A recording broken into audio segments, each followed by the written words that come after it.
What's up, my homies? Just give me a couple of minutes to give you a little bit of context of what this conversation is about, after which we'll dive into the action.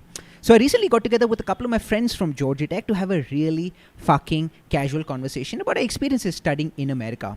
One of those two friends is Nikhil Kela, better known as just Kela, who's from Indore in India and studied electrical engineering at Georgia Tech. And the other is Omar Eteiba, who came to Georgia Tech all the way from Egypt on an athletic scholarship to represent Georgia Tech's swimming team and to study business.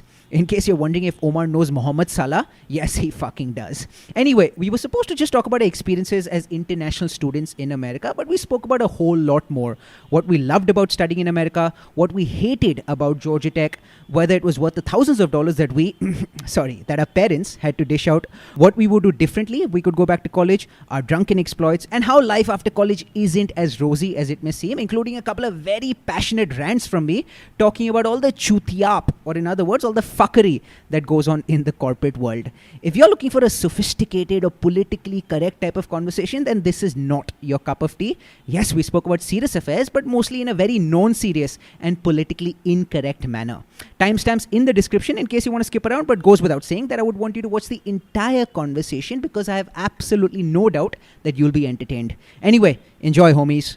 Kela, I have to say that you're wearing the sexiest shirt I've ever seen. I'm not kidding. I genuinely mean this. And I'm actually slightly turned on. So it's going to be hard for me to make conversation, with this boner that I have right now. You could imagine this shirt and Omar's face, Oh, fuck me, dude. Fuck me. Hold on. Calm it down. I had to calm it down. Exactly. But look, man, our roots go back to Georgia Tech, of course. It's been nearly 5 years since I graduated. So I graduated December 2015. It's now nearing the end of 2020. So nearly 5 years since I graduated. Kela, when did you graduate? December 2016. So December 2016. And Omar, you? Spring 17. Spring 17. May 2017. But how come it took you so long? You were a fucking business major, dude. I mean, I joined 2013, so what, 4 years? I'm kidding. What were some of the moments that really stood out for you? What do you now miss about college? What were some of your most cherished and best times from college? Kela, after you, man. That's a lot of pressure that you put on me. That's a very no pressure here, bro. No pressure here. Let me light up the joint, Kela, and I'll pass it over to you. One thing definitely that I miss right now, non-academic, is the diversity. Diversity in terms of races, ethnicities, food, and most importantly, like mindsets. Omar. Just basically being a college athlete, honestly, not having to worry about anything besides, just your classes and your practices and your competitions and stuff. So yeah, that's basically something I would go back to college for, honestly, 100%. I would like to add, I've been to some of the swim team's parties, and I think you forgot to mention that in here. That's also something. What I loved about college was similar to what Kela mentioned, the fact that there were so many interactions. Like, I'm someone who's actually somewhat of a conversation junkie. I love having conversations with people, even if that means like silly, frivolous conversations. I like it. I just get a high from it. Just like shooting the shit with people. So that's something I miss a lot now. It's not that I don't enjoy my time in solitude. I'm getting a lot of solitude, and I think solitude definitely helps you become more self-aware. This is like a conversation that Kela and I were having offline a few days back. But I miss the fact that in college, even if you might be down and out, right? Maybe you just like scored a very poor grade in some test that you had, or you haven't quite slept as much, right? You might be walking through campus to a class of yours and you end up, bumping into a friend. And even if you have that 2-minute conversation, it just livens you up somewhat. Or you enter the food court, you end up buying some Taco Bell or Chick-fil-A or whatever, right? And you end up seeing a friend of yours and you just like sit down with that person. Both of you are very stressed because the environment, the mood at Georgia Tech overall was like fairly pensive. But at the same time, just having that 10-minute conversation with that person definitely livens you up. So those are the moments that I miss a lot, and if I always feel that if I could perhaps go back to college, maybe do a master's, it would probably be for that intimate connection that you had. Or if not intimate, just that connection that you had with people where you can just like strike up a conversation with anyone. But that's more because of my personality type. If say I was like introverted, then perhaps that aspect wouldn't have meant as much to me. But that's something I miss a lot. So what I do right now in my house, honestly, is my mother's in the house. There's no one else, right? It's me and my mother. So what happens is I might be doing some work or might be whatever, like preoccupied in my room. Every 45 minutes or so, I have to very restlessly just get up from what I'm doing and go and just like trouble my mother for like 5 or 7 minutes. And that really reminds me of some of the things that I used to do back at tech as well. So say sitting down in the library, right? 3 or 4 of your mates are there on the same floor of the library, or perhaps downstairs. They're there, right? And maybe every 45 minutes you just like hit them up saying, hey, you want to smoke a cigarette right now? You want to just like go down, buy something from the vending machine? So I think those 5 or 7 minute chats, which acted as pep talks for you while you were down and out, or while you were like stressed out because of something big that was coming up, or just like life in general at tech, I think those I miss a lot. And after college, it's not quite the same. Maybe people do a really good fucking job in keeping in touch with some of the closest friends. I probably suck at that. I'm trying to become better at that. But in college, you didn't really have to try that hard, because you just naturally bumped into people either in your classes or on campus, during your walks to classes. No, man, great point, honestly. It's the same. I would say it's the same for all of us, bumping into people, you haven't seen in a while, and, catching up on all that, especially now with working, the work life is it's just not the same when you just have a 2-minute chat, just chatting shit. It's just, there's always like, like a motive behind the chat, if you know what I mean. So, Yeah. So yeah, it's not like, very innocent as it was in college. I would say. Definitely not, dude. Like I keep saying this, and I'm in a corporate job. It's unlikely that my bosses will see this, but even if they do, like I give zero fucks. So what happens in a job is the way I describe it, right? You are supposed to be, of course, not in every single job. So I'm generalizing right now, but you are supposed to be at a certain place at a certain time, wearing a certain type of attire and having to speak in a certain way. And that is a big restriction on your freedom. Your freedom is what? Your freedom as a fucking human being. Some people are fine with it. But people who don't quite take well to being controlled, like me, absolutely fucking hate it. And so if I was currently working in a sit down sort of job where I have to be at my desk in front of a computer, I'd absolutely drive myself fucking crazy, dude. Which is what happened at Goldman Sachs as well. It's not that I wasn't doing well, but I just couldn't be at a certain place fixated in front of my computer for like fucking 14 hours, 16 hours every single day. Currently in my job, because like I'm covering sports events, I'm doing different sort of things, I'm traveling a lot. I'm always like up and about. So that helps a lot. I don't feel caged. I don't feel as if I'm inside a royal fucking jail.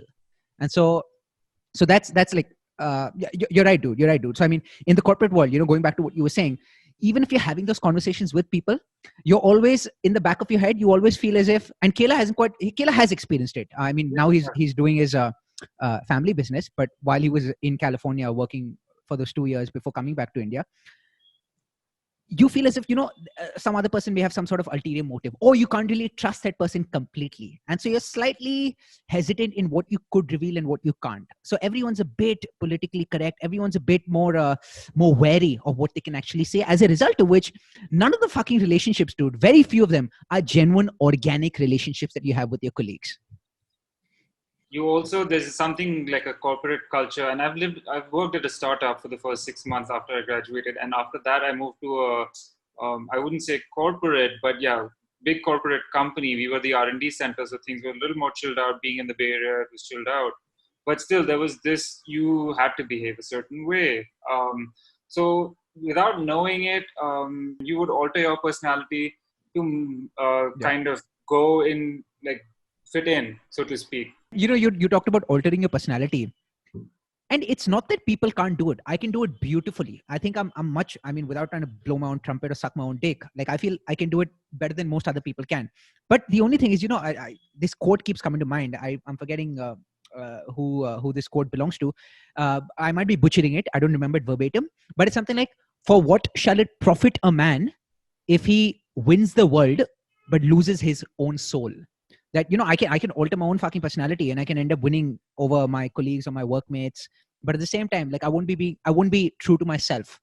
And so that's why I feel, if you're actually somewhat against the grain, it requires a lot of fucking balls. And so people will question it. Someone like, I'll give you a very simple example. This example comes to mind only because I've been watching this on Amazon right now.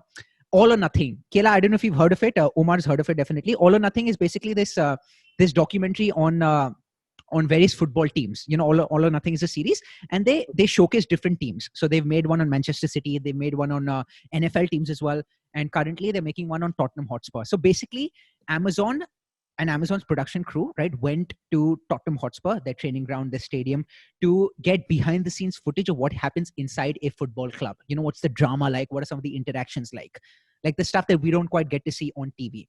And so Jose Mourinho, you've heard of Jose Mourinho, right? Like quite the fucking character. I've hung around you for enough to know about football.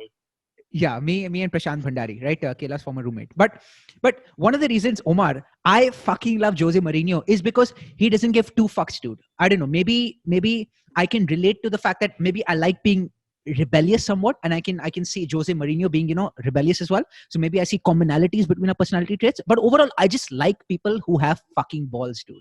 And that's what Jose Mourinho does. And that's why even the people, say, in the corporate world who perhaps stay true to themselves, I don't know, dude, like earn my respect, even if they don't end up earning the respect of like the managers or the seniors who expect everyone to be cut from the same cloth, they definitely earn my fucking respect too. Well said, bro. Totally agree with you. Acha, listen, we spoke about a lot of the positive aspects of college, right? Like the times that we missed. But tell me something. The question that I'll ask you is, I mean, if not us, our parents still had to dish out a fuck ton of money for college, right? So fine, we had that glorious time or whatever. There were miserable times as well, but there were lots of like positive aspects as well. But do you think it was worth the amount that we dished out for it? Because you have to think of it this way, right? We can all look at the past with rose-tinted glasses, keep wallowing in nostalgia, keep thinking about the glorious times that we had. But we had to pay a big price for it. Not just in terms of like the price, like hard, cold cash, right? But also in terms of the 4.5 years, 5 years that we invested in college. Currently, to be honest, I know the world is shifting away from, degrees, people actually giving more importance to skills as opposed to degrees. Of course, like both can go hand in hand as well, but degrees without skills is worse compared to skills without degrees, a lot of people are saying, right? And so if you could go back to college, would you pay that amount? Or would you perhaps think of like an alternate route to perhaps develop the same set of skills at a lower cost and maybe, not spending as much time? Or would you still go back to college and have that experience that you had because you feel that, that experience you couldn't have gotten through any other means?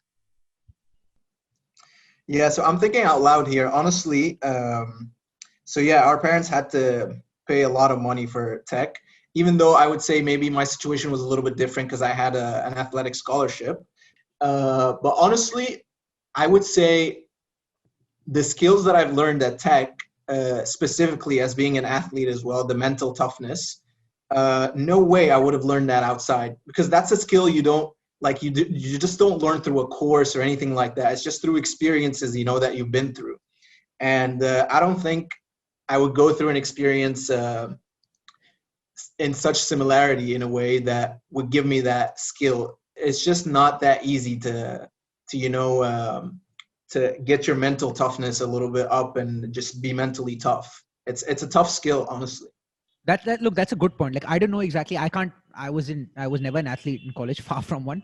But based on what I saw, based on, what I observed, I can definitely tell that, of course, it wasn't easy at all, but I'm pretty sure being an athlete, especially in a college in America, right, must have been a very different experience, a unique sort of experience, especially when you build that camaraderie with your fellow athletes as well, right? You talked about how you were living in Moulding, and I'm guessing Moulding was full of athletes, not just swimmers, but other Georgia Tech athletes as well, right?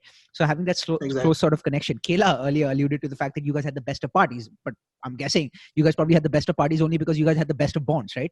You don't go into, if people have like awkward bonds, you don't have the best of parties because you don't have the best of conversations. So I can see why your experience cannot perhaps be replicated anywhere outside of perhaps college. Yeah. Kela, what do you reckon?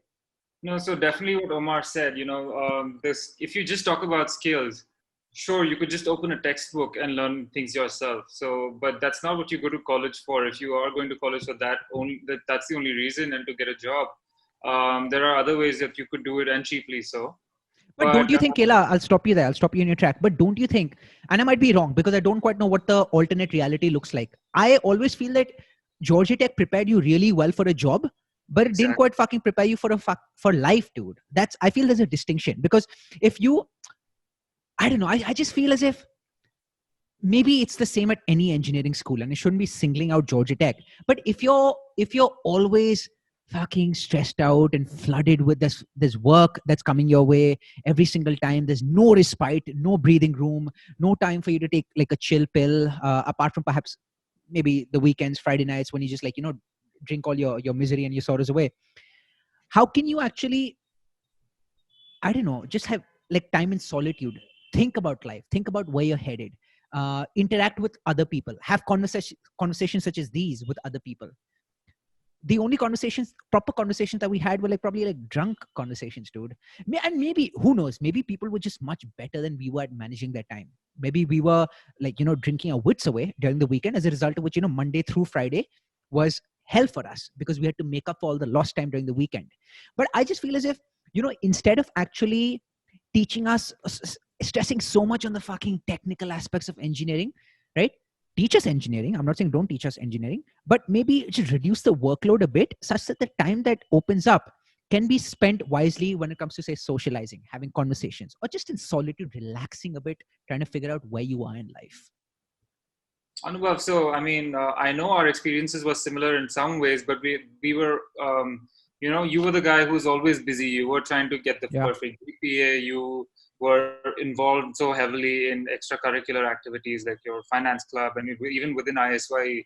So I do feel like I got some of what you said. I did get certain opportunities. I've had times where I've chilled out with friends and just spoken and had these kind of conversations before. But yeah, there was always a pressure that you were doing something wrong. So it wasn't completely free as it is now. There was always, I'm having this conversation, but should I rather be studying? So there was that stress that was always there. So you are right in the way that you are. One thing that I missed in college was that, yes, we produced good engineers who make like good employees, good engineers. There was some statistic that 1 in 6 engineers will be a millionaire by a certain age. And there was always this focus on getting the degree out there, getting a good job. That was even the focus of the school, not just the student coming in. So that just caused a lot of stress, I feel. Whereas I didn't see that much of entrepreneurship, talking about new ideas and such. It was more about, okay, I need to do this to get the next job. I'm going to do this activity and that'll look good on my resume. Yeah. Whereas I see some other schools out in the West Coast, some really good schools, but this stress of getting a job in a big company, a big name firm wasn't always there.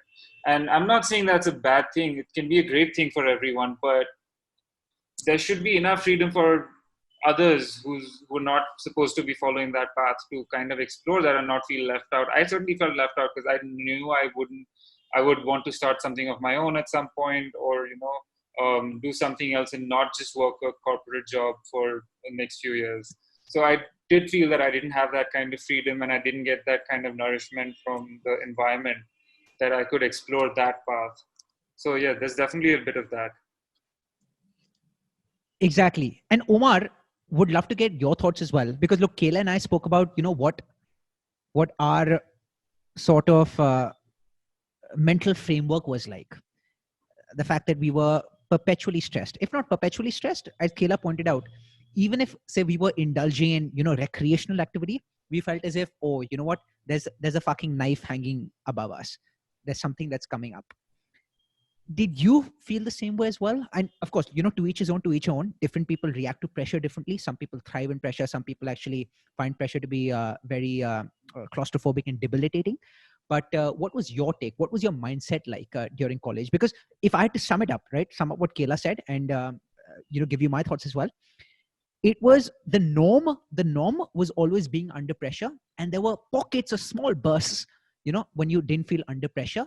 And that was probably devoted towards whatever, just like binge drinking during the weekend, or just like, being hungover on a Saturday morning or a Sunday morning, and then back to fucking pedal to the metal come Monday.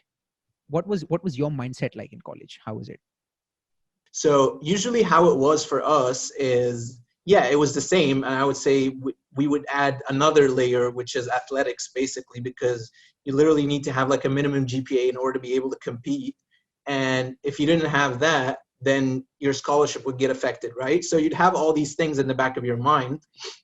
But at the same time, like, you were, how do I say it? Like, okay, yeah, you were competing, you're using the school's name, you're still getting good grades and all that. But at the same time, well, we had some activities on the weekend where, for example, we'd go like volunteering basically every weekend.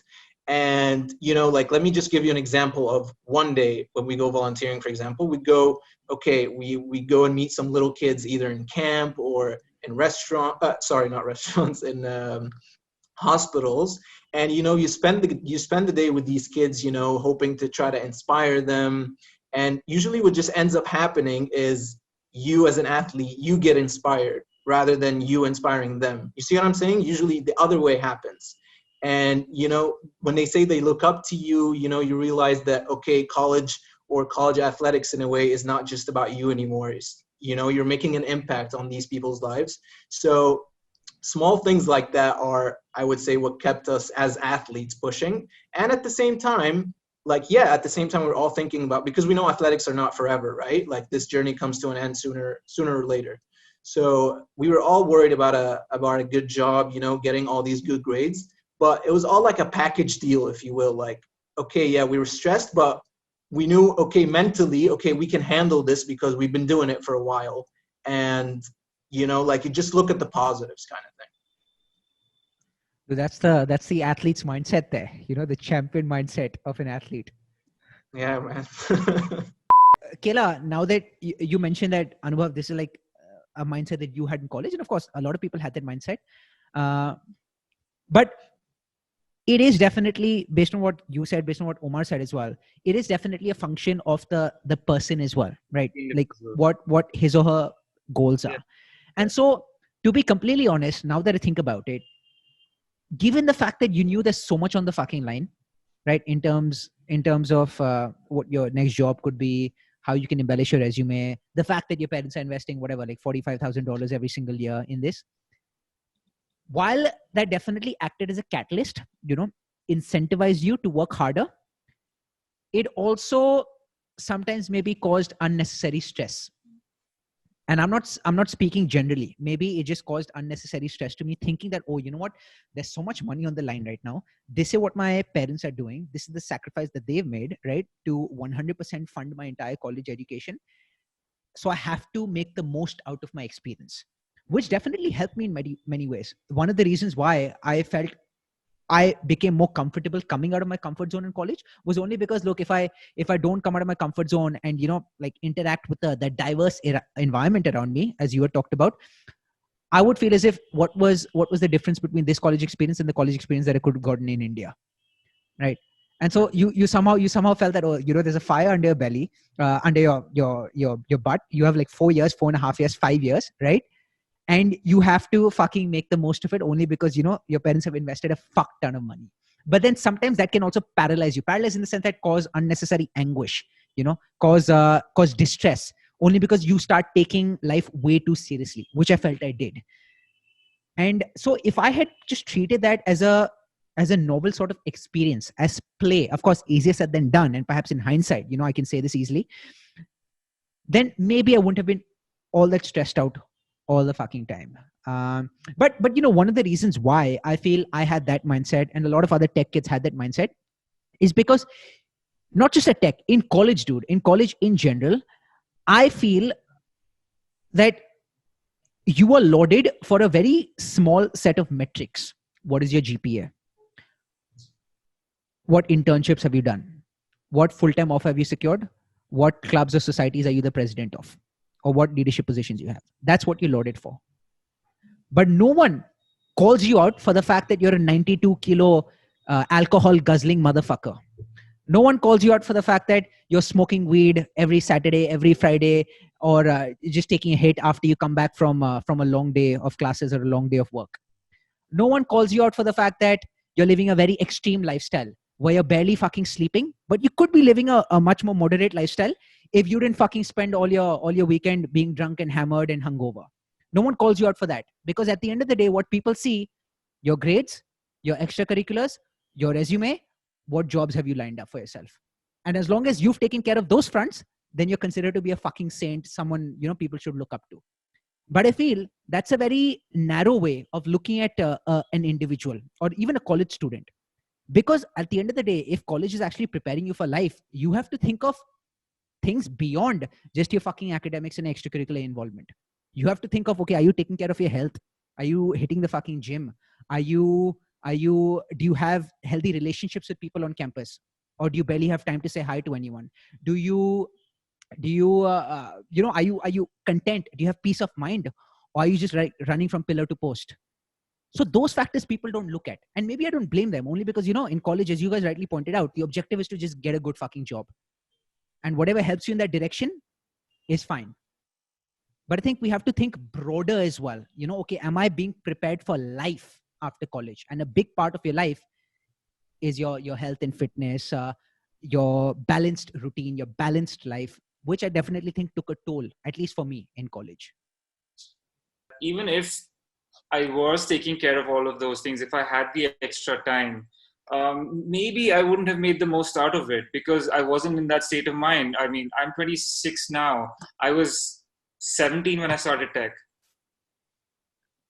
My level of maturity at that period of time was something else. And bro, think about it, right? Sorry to interrupt you, but you mentioned that maybe you wouldn't have made the most of it, right? You're much more mature now compared to what you were at 17, 18, 19. Completely agree.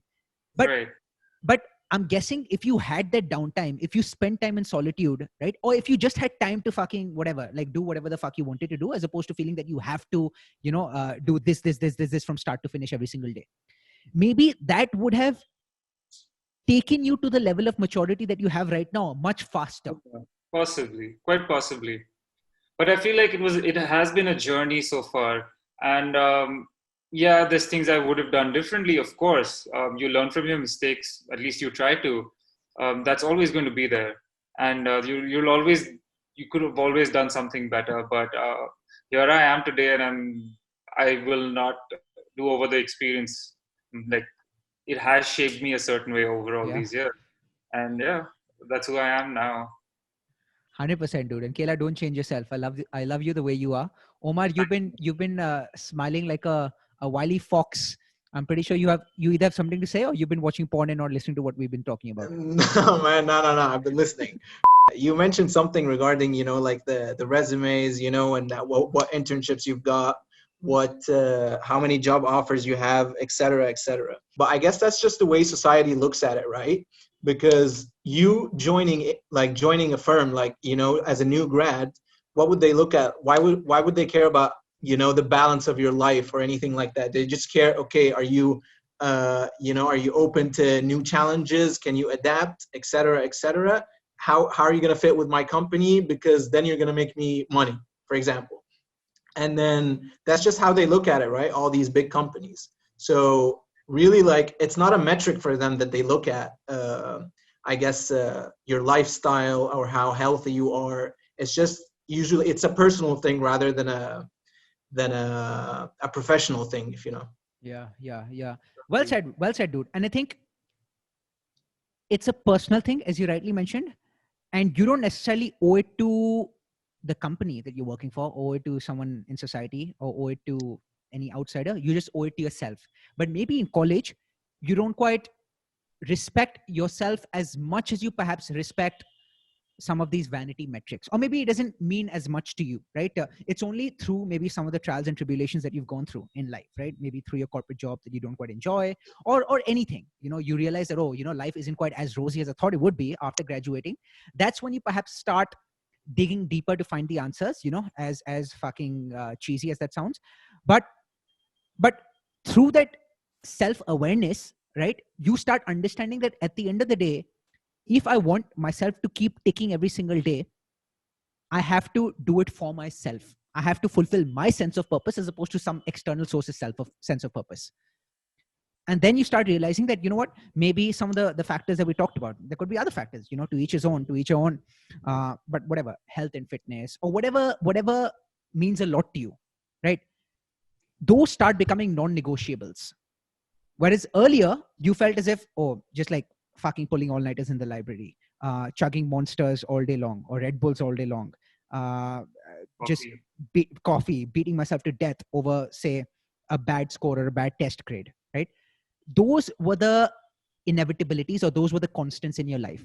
Whereas everything else, maybe like working out, at least for me, right? And for maybe a lot of other people, they were optional. They were negotiable. I don't necessarily have to do it.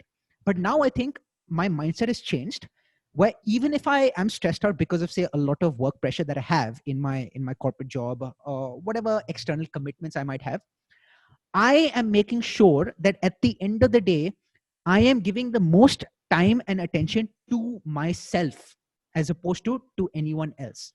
And so time with myself, be it reading, be it working out, be it doing whatever is it that, I enjoy, or whatever is it that you guys enjoy.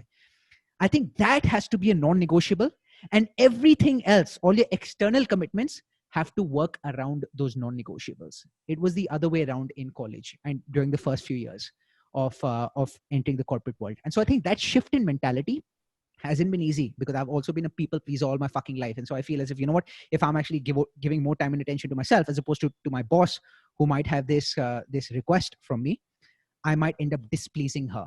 But I'm like, fuck it. At the end of the day, I'd rather displease her than letting myself down. And so I think that's definitely helped me a lot. That, I love myself the most, without sounding narcissistic. I love myself more than I love anyone else, which is why I'm going to spend the most amount of time with myself than with anyone else. Or, spend the most amount of time nurturing myself than trying to fucking like take care of someone else's baby. Omar, you won't be able to relate to this, because you've been as clean as a fucking whistle ever since you came out of your mom's womb. But but maybe for religious reasons, and maybe because you are a diligent person, you're actually a lamb in wolf's clothing, as opposed to the other way around. But but talking about conversations, I don't know, dude. Kela, for some people, weed pacifies them, right? Like perhaps makes them a bit jittery, a bit nervous around people, where they just like enter their own zone or enter their own shell. They aren't like talking at all. But for me, I don't know, dude. I just became a much more fluent conversationalist when I was high. I was like, dude, I feel like fucking having conversations right now. I became like more of a conversation junkie when I was high. Let me stop you right there. I think you were a better conversationalist in your own head. The effect of weed exacerbated your own self-worth and the moment that you were in. Whereas you were probably like, for a third person who was sober, for Omar right there sitting right next to you, he's like, what the fuck is this guy blabbering on about? And he's so happy. What's going on with him? Like, of course he's drugged. Bro, but that's funny, dude. That's funny. I don't know. I mean, I know at least DMT, mushrooms and everything, that's supposed to dissolve your ego. I don't know if weed's supposed to do the same thing, but if anything, I just think it perhaps further inflated my super inflated ego. I've actually done this experiment because I've thought about what you've said. Yeah. And while I used to smoke a little bit in college, I've done this experiment. What I would think was the most epic shit, like I'm some genius philosophical guy, I would write that down. Oh, seriously? I would write that down once in a while in my notes or in a notepad somewhere. And that to me was like, I was spitting lines. I'm the rapper genius. Eminem is nothing in front of me. You read it the next day. You have your answer right there and then. Yeah, you do get inspired. You do have moments of creativity. No wonder weed is very common amongst the artistic and creative world. So it does have a role to play, but not so much that you would. Dude, you know what's going to be a fun experiment? Omar might not be able to take part in that experiment, so we won't include him. We'll probably include someone more appropriate. But what if we actually smoke up and end up doing like a conversation like this? And then, similar to what Joe Rogan does, we'll also try it. Or just like a conversation being high, right? Which we've had plenty of. So it's not that we're entering uncharted territory or anything. But it'll be fun to actually do something like this virtually, being slightly high. And as you said, we might feel as if it's been like a sick fucking conversation. And the next day when we take a look at the recording, we'll be like, what the fuck were we on, man? So to interject, you shitting on Omar the whole time. Man, that actually sounds fun though. Dude, the amount I shit on Omar is directly proportional to the amount I love him. Of course, that's how it is with you and most people around you. Yeah. What else were you saying, Kela? You were saying something. Even though Omar's like sober as hell now that you say so, but he's the one with the widest smile across his face. Like you were high. Dude, dude, Omar honestly, doesn't even need weed, man. oh, dude, honestly, I mean, jokes apart, that's exactly what I fucking loved about Omar, man. When he was in college, I don't know, maybe I'm not, maybe I'm misremembering, but I know Omar, you used to come to M Street, right, to my apartment fairly frequently. Yeah, You've come yeah, a there. couple You've times. come Yeah. there, exactly. So I remember correctly, right? Whenever Omar would come, there were times. I think this was my last year in college, perhaps my penultimate semester, my final semester in college. Omar and I became fairly tight. FIFA, both were big Manchester United fans, and I started meeting him fairly often when I was taking those business classes and when I was in the IC as well. Uh, and Omar came to our apartment a few times. Dude, we were absolutely like, we were drunk out of our fucking minds, dude. We were cross-faded, high as fuck as well. But Omar would still come, and I mean, we would offer him whatever, beer, everything else. But because of religious reasons, perhaps because he was an athlete in college as well, he was very disciplined that way. So he always said no.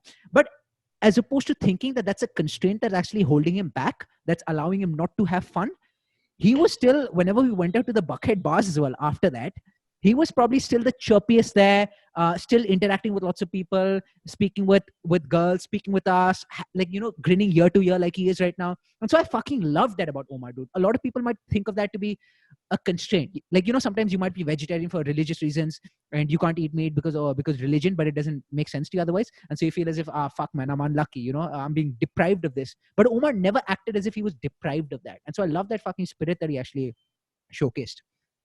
Oh, thanks, man. Yeah, dude. But Omar, tell me honestly, did you actually have to put on a facade and act as if you were actually having fun? Or I know you weren't acting, it was genuine, but put on somewhat of a facade to showcase that you were having a bit more fun than you were actually having? Or did you Nah, just get man, used to honestly, did you just get used to the fact that this is how it is and I accept that and I'm totally fine and happy with that? no. Honestly, so I've never had to like show anything that was not true, basically, because if I was not having fun, then okay, I'll go home. Like why would I stay? So usually when I came to the US, it seemed like the mentality of drinking or going out is that, okay, if I don't drink, then I'm not gonna have fun. Yeah. And I've noticed that a lot actually about people in the US. But even though before then, like I never drank, and I used to go out in the US multiple times, and I'll still have so much fun. And I was like, okay, like I don't need this. It used to be okay for religious reasons, but now it's like, okay, I don't need it. I don't need to wake up the next day super hungover, regretting what I did the night before, because I just wanted to have some fun. You know what I'm saying? So I'd go out, I'd have fun, and then I wake up the next day refreshed, and ready to go. First year or so of college, I had the energy to just, kind of go all out, drink, have fun, talk to everyone, dance, and do all of that. But then at some point in my second, third year, I felt like I was putting on a facade for a bit. I was trying to to act a certain way, trying to be perceived a certain way. So I would act accordingly. But that slowly I started realizing that that's not who I am. That sucks away a lot of my energies. Yeah. So I slowly phased that out and I cut those people loose. And it took me a while to go through that process, but I'm glad I went through that journey. Yeah, dude, 100%, man. And look, hats off to you for actually venturing out of your comfort zone and doing this whatever trial and experiment that you were doing. Because as you said, a lot of people just know it. At the age of 16, 17, this is what they want to do. This is the type of person they are. This is the group that they'll gel well with, right? But for a lot of other people, doing the wrong thing is like the precursor to finding out what the right answer is. Exactly. Right. And so, but the only way in which, if you're that type of person, the only way in which you can actually get to the right answers by actually first treading the wrong path. And so you have to first get yourself out of your comfort zone, which is exactly what you did, which is good, dude, which is good. And you talked about perception. And for me as well, dude, I could relate to what you were saying. And Omar, maybe for you as well. I think for every single person, as a human being, you, of course, the degree might vary from one person to another, but you end up you end up actually giving a lot of importance to how you're being perceived by others, right? Especially when you're in college, when you still haven't found yourself, when you're still very insecure, when you're still a bit vulnerable. You just, instead of thinking about who you are, you think more about what others think you are. And so you alter yourself or change your behaviors or your attitudes to perhaps maybe, just fit the perception that others have of you. And so that's totally right, dude. I mean, I mean, my junior year and my senior year, if I have to be very honest with you guys, right? I think in many ways, even the time that I spent in the IC, in the investments committee, after I joined when I was taking those few finance classes, when I was suddenly infatuated by finance, I won't say I made a conscious effort to do so, but to some extent, maybe I did. I always felt as if, these business kids are like way cooler. And so I should perhaps spend a lot more time with them, drink with them. I feel they have a good image or a good perception. People consider them to be slightly different. People consider them to be slightly rebellious. So let me just like spend more time with them. And the good kids, very good fucking kids, right? But instead of blaming them, I should blame myself for actually trying to be who I wasn't. Plus going out as well, in again, junior year, senior year, became a bit stressful for me. Instead of just going out and like letting loose and having fun, you're always in one corner planning and plotting your next move. Okay, which chick is free? What can I do? Only because you don't want to be perceived as the cool fucking kid at the party or the live wire. And so it just became a bit stressful for me. Those experiences, which are supposed to be fun, as paradoxical as it fucking sounds, dude. But you're right. It's only after you go through those experiences do you understand that you're not quite being true to yourself. And once you understand that you're not quite being true to yourself, which only happens once you actually understand yourself, right? Because only then will you actually know what is true to yourself and what is not true to yourself. You realize perhaps that you were being foolish initially. But you're right. I wouldn't exchange that for anything. I'd rather go through that and then realize that this is what I am. And I was initially not quite doing justice to who I was. What do you guys think about people who had fake American accents in college? Did you guys did you guys know of too many people? I don't know. I thought this was like fairly common amongst Indians. I'm not sure this is common amongst non-Indians or non-Indian international students, Egyptians and everyone else. But Kela, tell me about your encounters with people who had fake American accents. Over a period of time, I myself developed an accent. It was different in Atlanta. It was different in California. So what, you had the southern accent in Atlanta? No, I never had the Cali accent in California. No, I had more of a cleaner accent, but a lot of American people would say that they never thought that I put on an accent. So it wasn't. But was it? Be honest. Was it put on or was it actually natural? It was actually natural. It's not like my way of speaking just changed completely. So the thing is, and this is with most Indians that you will encounter who stayed in the US a long period of time, who at a younger age, it's different when you're older because then you can't naturally adapt. Yeah. But it's very easy for me to put on an American accent, not even put on, it just comes naturally to me in front of other Americans. I speak the normal Indian way when I'm around Indians, and this was true in the States as well. Where a kind of clash would happen is where there were white people who were purely American and some of my like really Indian friends. Yeah. Where I would get conscious, and I know I would get conscious, but speaking to either group individually, I would do the Indian accent here and the American accent, and all of that just came naturally. So you're trying to say you have an American, some white kid here, an American here, right? And you have an Indian here. So to the American, you'll be like, oh my God, I can't do that. That literally, and then and then to the fucking Indian, you're like, "Abey bhenchod, pata nahi kya karna chahiye, yaar. I am to failing this test. What to do, man?" Yeah. So it was that natural. Like you could like just fucking pivot, turn a switch on, turn a switch off. Almost, and it wasn't conscious. But look, bro, when I'm saying American accent, I am not talking about, pronouncing mandatory as mandatory or literally as literally or however the fuck Americans pronounce it. Yeah. But I'm not talking about that. That is still fine. Certain words have different pronunciations in the UK and different pronunciations in America. I'm talking about just generally putting on a fucking American accent for every word that you say. I don't say, I wouldn't say put it on. I had started speaking that way.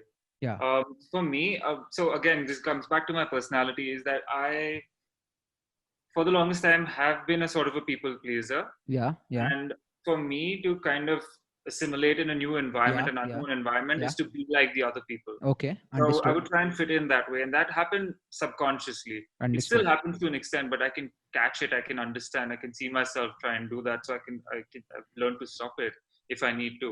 But back then, I didn't know how to do that. And I would naturally pick up that way of speaking. And Yeah. plus, we've all grown up watching American movies. There's been such a heavy influence of American culture on me while I was growing up that it wasn't too hard for me to fit into it. Got it. Um, I was never made fun of for that. Thank you, come again, Simpsons, this thing, you know. Even though a lot of other Indians' accents have been made fun of and traditionally and stereotypically are. Yeah. Yeah. Yeah. For me, I've never had that. In fact, I've had other Americans, naturalized Americans, think that, oh, you're from India. How do you speak English? Yeah. Yeah. Yeah, Yeah. I was English so well.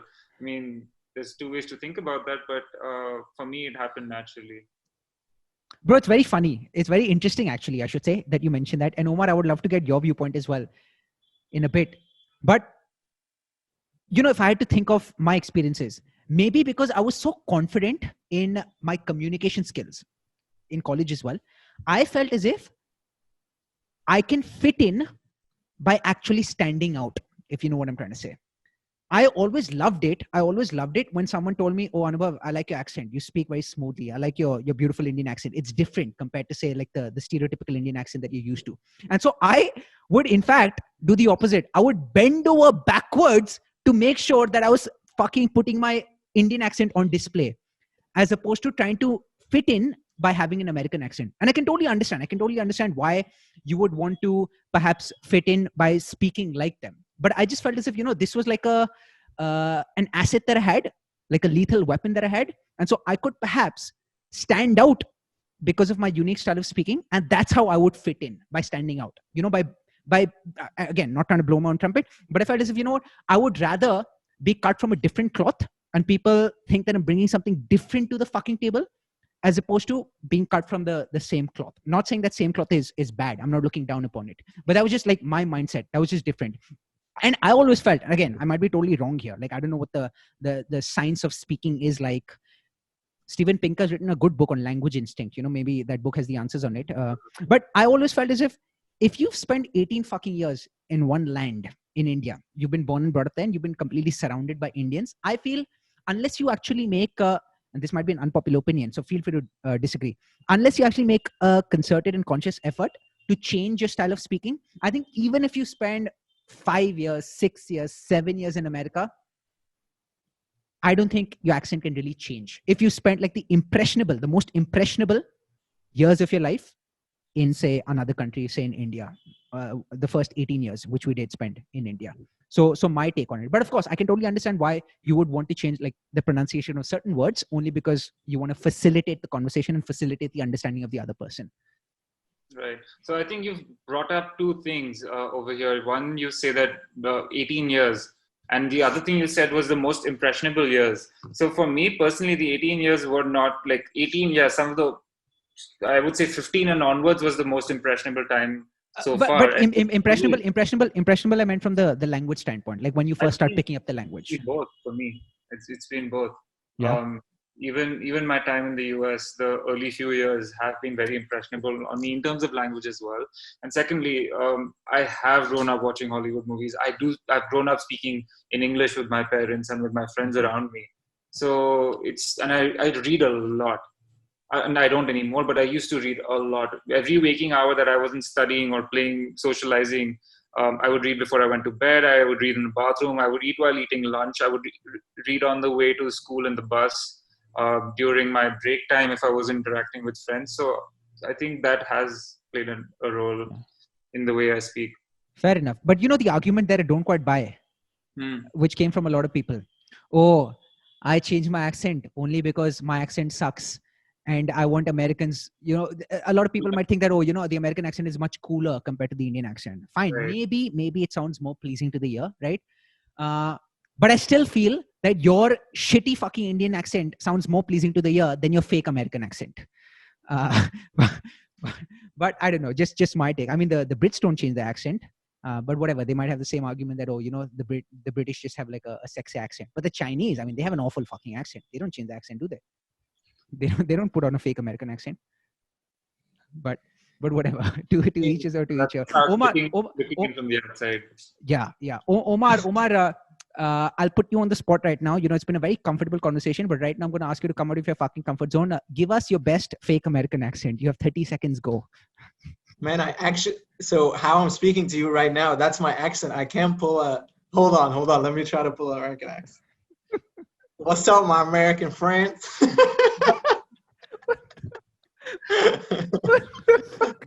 Oh my God, Omar. I've been told multiple times that, okay, you have an American accent, you sound very American, blah, blah, blah. But yeah, same as Kela.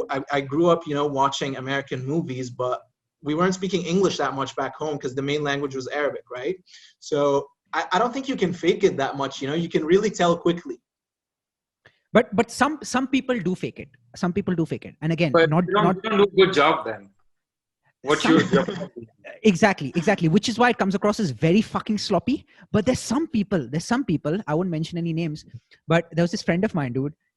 And good guy, nothing against him, not judging. Actually, I am judging. But he, this guy had his American accent was more fucking American than like an American's American accent. I'm not kidding. That's how good he fucking was. But as soon as he was talking with an Indian, he had his Indian accent. And it's not that he had spent time in America before college. Like he had come to America for the first time when he started college.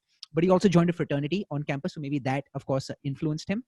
But yeah, I mean, hats off to him. Like some people have that skill. But I certainly don't envy those people because I still feel, I might be wrong, I still feel even if I spent even more time with Americans conversing with them than I actually did in college, say for instance, why I joined a fraternity on campus, I still perhaps would have maintained like this accent. Maybe there would have been like sprinkles of American accent in it, but it still would have been 90% or 95% Indian accent, my current accent, 10% or 5% my American accent. But as I said, I mean, to each his own, and whatever floats your boat. In India, for example, you're speaking English, up until you were 18 as a first language. You speak it at home, you speak it in school, everywhere. So then when you come to a new country with a new accent, you're just not used to it because you already have something in place. Yeah, you pick up a few things here and there, but like the base is there because it's the same language, right? Yeah. So there's a base there. You can't overwrite this base that easily, I would say. Yeah. So yeah. So your point being, it's harder to actually develop an American accent, and it's much easier, or it's more natural for you to actually stick with your accent, what your accent was for the first 18 years of my life. Yeah, exactly. That's what I've been trying to say as well. Yeah, that's how it is for you, Anubhav, because you've been speaking English this way since you were in school. I'm guessing the first 18 years of your life is that that's how you've carried it on. But I think it's also everyone's personality comes into play. Like for me, that trying to please people and trying to fit in, that part subconsciously, I never put on an accent. I would never purposely, I don't even know how. Like my family and my friends would tell me, oh, do your American accent. And I can't do it. And if I try it, then it sounds fake.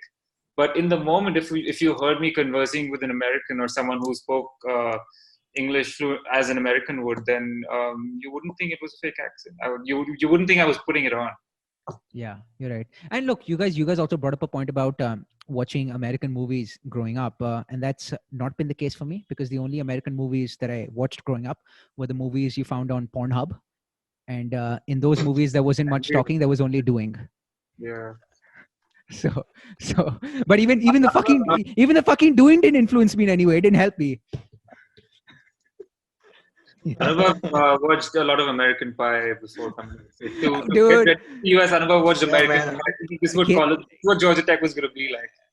It's a class. Actually, have I told you the story though, Kela? No, I'm joking. That's exactly what the fucking case was, dude. That's exactly what the case is. I'm not kidding. As soon as I found out that, look, I'm going to be going to America, nothing for the first 18 years of my life ever galvanized me enough to actually start working out and run and become fit. But that time between the end of high school and the start of college, when you had about 3 or 4 months, right? I worked my butt off by going out for a run every single day only because I wanted to lose weight when I entered America, because I actually thought life in America will be like American Pie. And so I was like, you know what? I want to be a fucking rock star, superstar, frat star, whatever you want to call me when I enter America.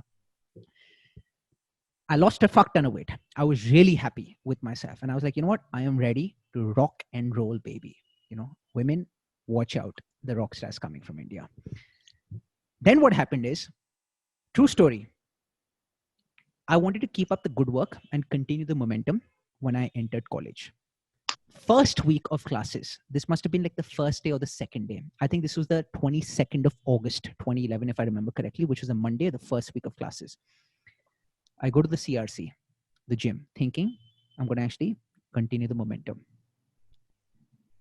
I didn't bring my shoes there because the gym that I used to go to at the end of high school and before the start of college, the trainer recommended working out without shoes. And so I started working out without shoes on the CRC floor. And one of the fucking administrators comes to me, says, you aren't allowed to work out without shoes. I don't know, maybe it just broke my heart. I was just disheartened. I just felt the pain of rejection in a way. Since then, It was a heartbreak. I never fucking stepped onto the CRC. I'm not kidding. I can count on my fingers the number of times I went to the fucking CRC in college. I swear I can count on my fingers. I'm not exaggerating. Once you'd come to socialize. I remember I was there once you'd come to the CRC. I used to come to socialize every now and then. That's it.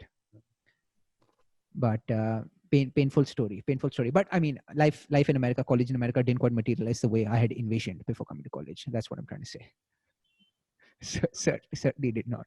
The only fucking partner that I had was my right hand, and sometimes to add flavor to the action, my left hand as well. Yeah, which is why you see the calluses here as well. You see them. It's not because of working out. It's because of all the motion. Oh man, that's from the pull-up bar. No. if you consider that down there to be pull-up bar, sure. Be completely honest. Be very honest.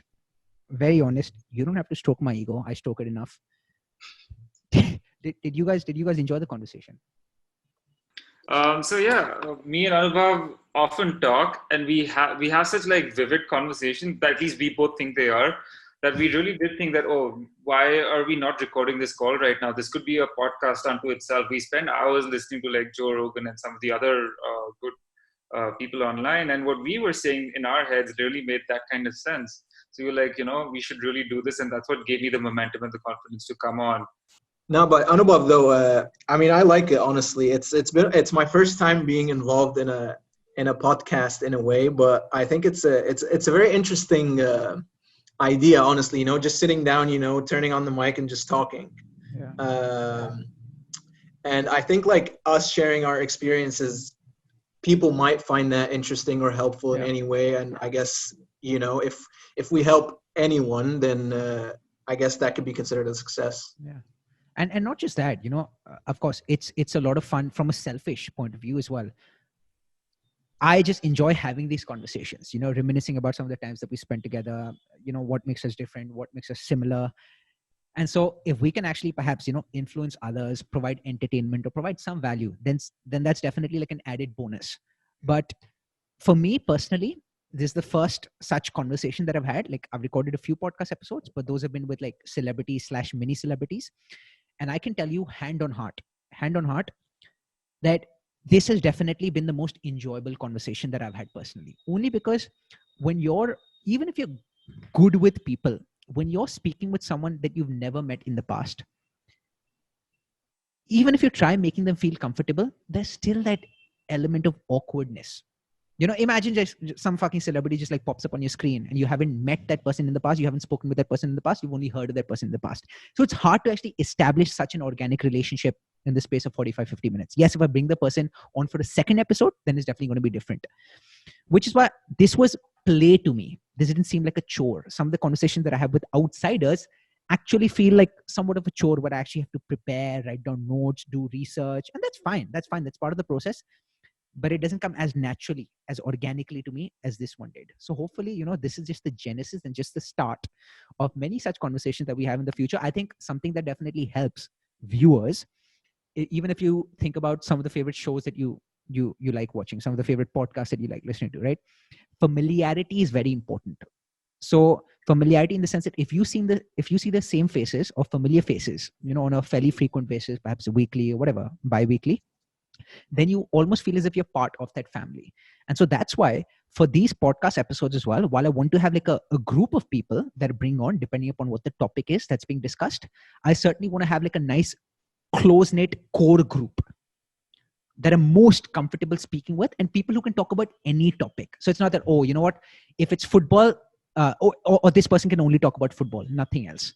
And so I think this conversation today, we were supposed to speak about, college in general, but I think we ended up speaking about a lot more, about life in general, about the corporate work life, about how we've changed as individuals, self-awareness, all of that shit as well.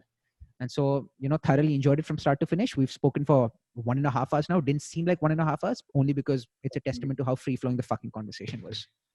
So thank you, Agreed, lads. man. Thank you, Kela. Thank you, Omar. Thanks for having us, bro. Thanks for having us. Not a problem, dude. It was a pleasure, and hopefully, you guys won't reject my request to be on the podcast in the future. For sure. No, we're down. We're down. We're booked. Fucking brilliant, dude. There's something I've always wanted to do. Yeah. And I'm going to do it now. So guys, if you like this video, please don't forget to click the like button, subscribe to these videos, and follow Anubhav. His hashtag, his handle is Anubhav Talks. You can find him on LinkedIn, Facebook, and Instagram as well. So guys, give him all the love you can. Kela, that means a lot to me, because the 4 people who will end up listening to this will definitely do whatever you described. Brilliant, guys. Brilliant. Lovely. Again, dude. Thank you, Kela. Thank you, Omar. And look forward to seeing your beautiful faces very soon again. Thank you, Anubhav. Thanks, bud. Bye. Take care, boys. See you guys. Enjoy the rest of the weekend. Bye. You too. Bye, man.